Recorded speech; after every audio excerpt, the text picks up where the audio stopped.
नमस्कार। तो आप अभी तक जो देख रहे थे, पिछली वीडियो में मैंने बताया था आपको कर्नाटक युद्ध के बारे में, और उसमें से प्रथम कर्नाटक युद्ध के बारे में मैंने आपको बताया था, और उससे हम आगे चलते हैं। तो जैसा कि आप जानते हैं कि कर्नाटक युद्ध दो पक्षों फ्रांसीसियों और अंग्रेजों के बीच में लड़ा गया था, और दूसरा कर्नाटक युद्ध जो है वह 1749 से लेकर के 1754 तक लड़ा गया। यानी कि दूसरा कर्नाटक युद्ध जो है 1749 से लेकर के 54 ईस्वी तक लड़ा गया। यह दूसरा कर्नाटक युद्ध है, और इस दूसरे कर्नाटक युद्ध में मूल रूप से यदि देखा जाए तो यहाँ की क्षेत्रीय शक्तियां जो हैं, एक हैदराबाद और दूसरा कर्नाटक, हालांकि ये दोनों मुगल साम्राज्य के अधीन थे। मुगल साम्राज्य का एक प्रांत था हैदराबाद, और हैदराबाद के अधीन था कर्नाटक। यदि उसकी स्थिति हम देखते हैं तो इस प्रकार से देखेंगे कि भारत में जो स्थिति है, तो ये वाला भाग तो आप पहले जान चुके हैं कि कर्नाटक का, और यहाँ पर जो भाग है वह हैदराबाद का है। ये वाला भाग हैदराबाद और ये वाला भाग जो है वो कर्नाटक का है। और इन्हीं हैदराबाद और कर्नाटक में सत्ता के लिए जो संघर्ष होता है वही दूसरे कर्नाटक युद्ध की कहानी है।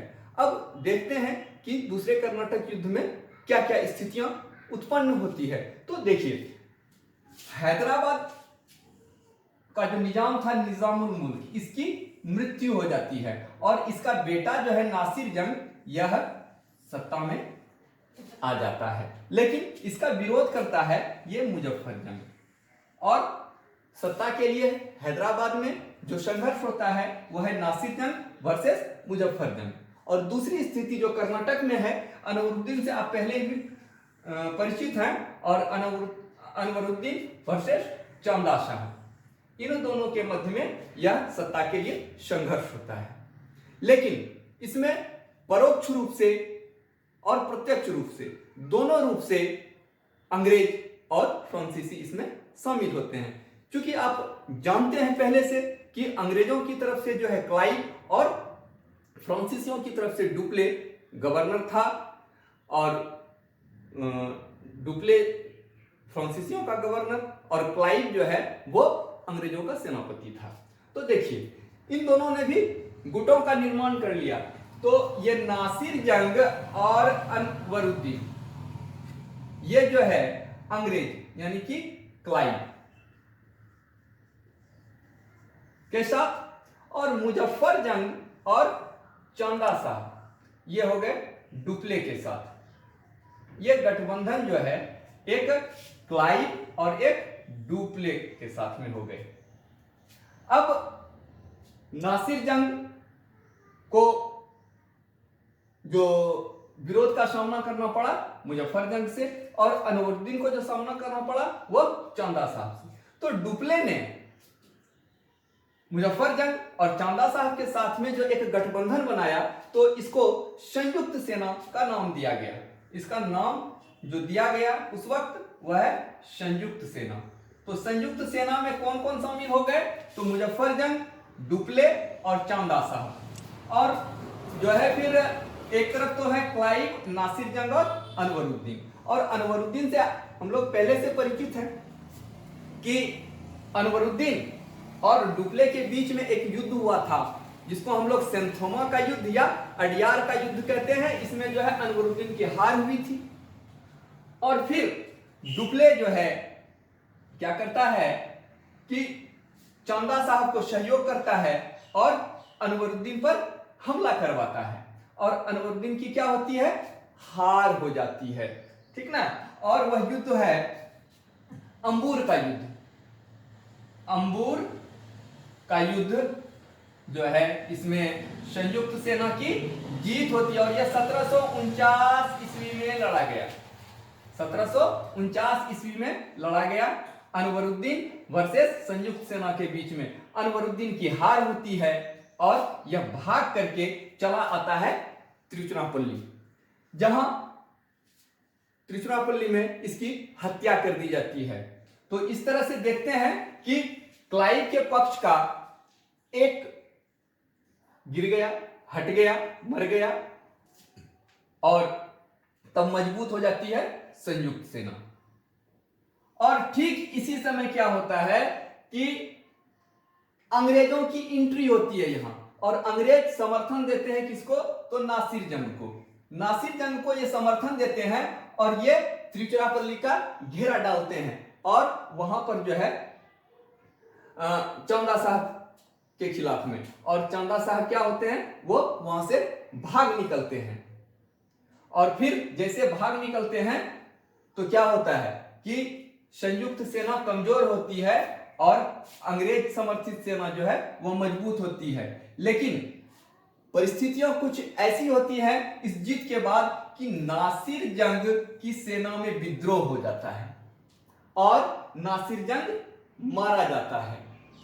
और जैसे नासिर जंग मारा जाता है तो फिर क्या होता है कि स्थितियां गड़बड़ाती हैं और मुजफ्फर जंग को संयुक्त सेना क्या करती है? हैदराबाद का शासक बना देती है। और इसी बीच जब मुजफ्फर जंग शासक बन जाते हैं हैदराबाद के, तो डुप्ले का एक कनीज है, सहयोगी है, जिसका नाम है बूसी। उसका नाम है बूसी। और यह बूसी क्या करता है कि मुजफ्फर जंग को लेकर के पांडिचेरी की तरफ बढ़ता है। लेकिन होता क्या है कि आने के क्रम में, पांडिचेरी आने के क्रम में इसकी भी हत्या कर दी जाती है। और तब क्या होता है कि संयुक्त सेना की तरफ से डुप्ले सलाबत जंग को जो है हैदराबाद का निजाम बना देता है। और फिर जब आगे हम चलते हैं तो क्या होता है कि देखिए यहां पर चंदा साहब की भी कहानी जो है खत्म हो गई, अनवरुद्दीन की भी कहानी खत्म हो गई, मुजफ्फर जंग की भी कहानी खत्म हो गई, नासिर जंग की भी कहानी खत्म हो गई। अब जो है कर्नाटक में चंदा साहब की जब पराजय होती है, त्रिचुरापल्ली में पतन होता है, तो फिर वहां पर क्या होता है कि मोहम्मद अली वहां का शासक कर्नाटक का बन जाता है। यहां तक तो डुप्ले काफी मजबूत स्थिति में पहुंच गया था। लेकिन परिस्थितियां कुछ ऐसी घटित होती है कि 1754 ईस्वी में फ्रांसीसी सरकार ने, क्योंकि फ्रांसीसी कंपनी जो है वह सरकारी कंपनी है, और वहां क्या होता है कि फ्रांसीसी सरकार डुप्ले को वापस बुला लेती है। और डुप्ले को जब वापस बुला लेती है 1754 में, तो उसके बाद जो यहां पर एक डुप्ले की जगह को भरने के लिए आते हैं गोडियू, और यह जो है फ्रांसीसी गवर्नर बनता है। लेकिन आने के साथ ये क्या करता है कि युद्ध को आगे चलाने का इच्छुक नहीं है, और इसने अंग्रेजों के साथ में एक संधि कर ली, और वह संधि है पांडिचेरी की संधि। और वह जो है 1755 ईस्वी में, 1755 ईस्वी में जो है पांडिचेरी की संधि होती है। किसके किसके बीच? तो यह अंग्रेजों और फ्रांसीसियों के बीच में होती है। और इसी संधि के साथ क्या होता है कि दूसरा कर्नाटक युद्ध समाप्त हो जाता है।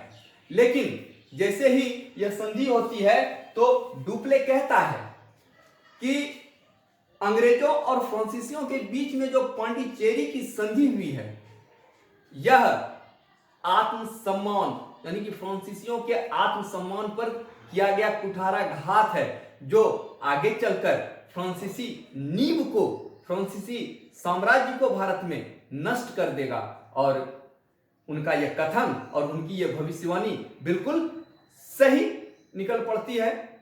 और थोड़ा सा आपसे कहना चाहेंगे कि जो लोग नए नए आए हैं वो कृपया इस चैनल को लाइक कर दें, सब्सक्राइब कर दें, ताकि मैं आपको इसी तरह की बातें, अच्छी अच्छी बातें आपके सामने पेश करता रहूं। और चलिए चलते हैं। फिर इसके बाद जो है आता है कर्नाटक का तीसरा युद्ध, और तीसरा युद्ध जो है वह जो लड़ा जाता है तो 1756 से 1763 ईस्वी तक। यह जो है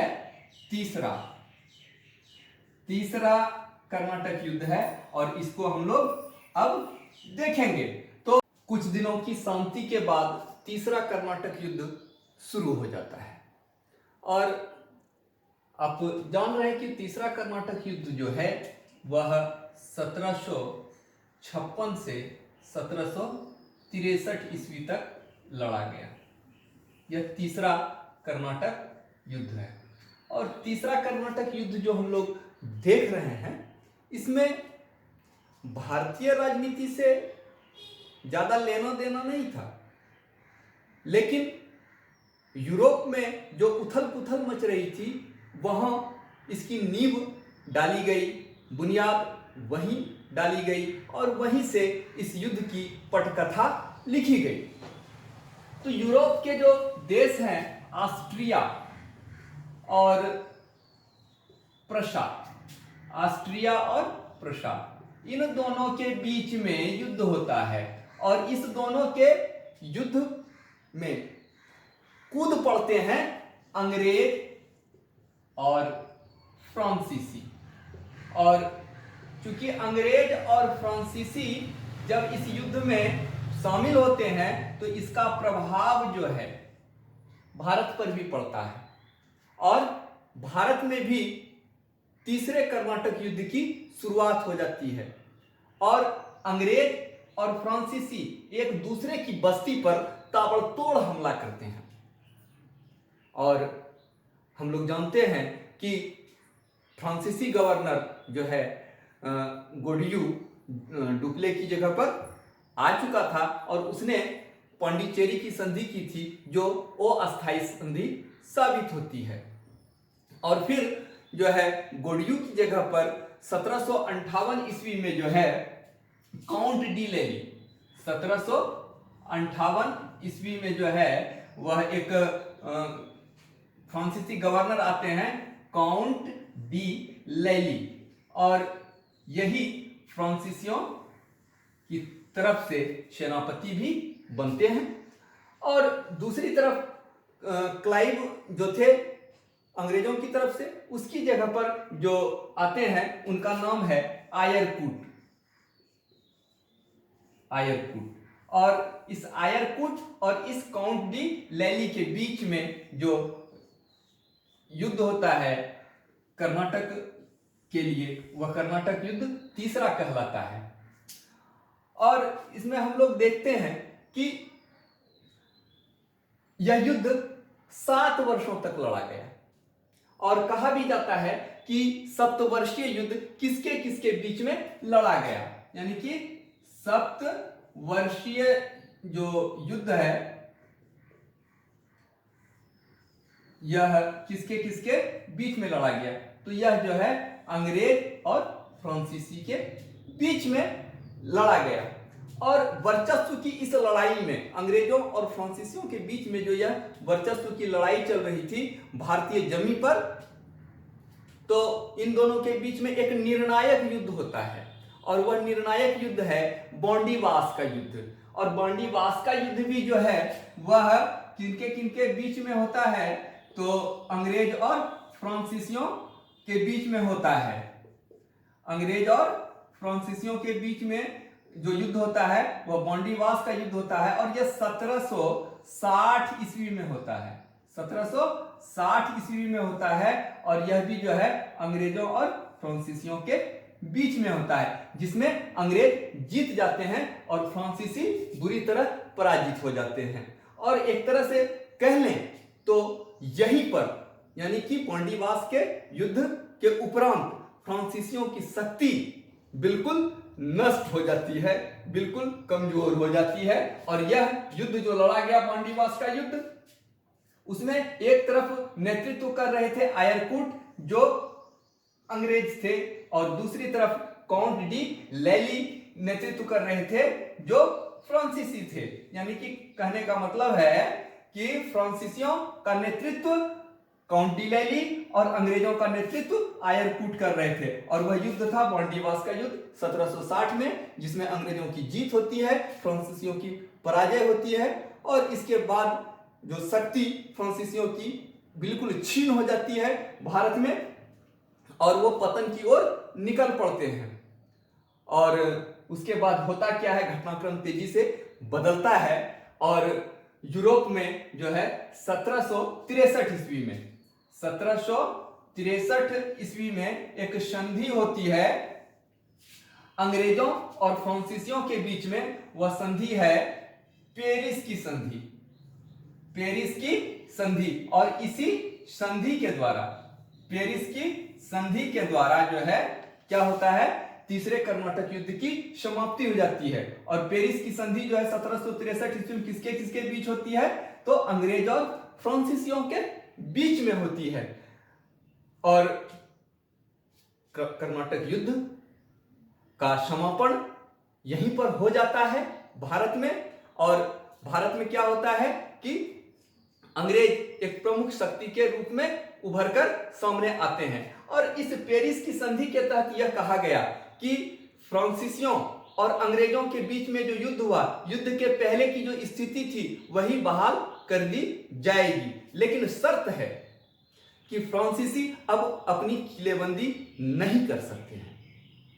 फ्रांसीसी राजनीतिक कार्यों में या राजनीतिक उनकी जो महत्वाकांक्षा है वो दबा दी गई। अब जो है राजनीतिक हस्तक्षेप भी फ्रांसीसी नहीं कर सकते हैं और सिर्फ व्यापार करने तक ही सीमित रहेंगे। इस तरह से हम देखते हैं कि फ्रांसीसियों का राजनीतिक रूप से यहां पर पतन हो गया और भारतीय राजनीतिक रंगमंच पर जो एक फ्रांसीसी शक्ति उभर कर आई थी उसका यहां पर पटापेक्ष हो जाता है।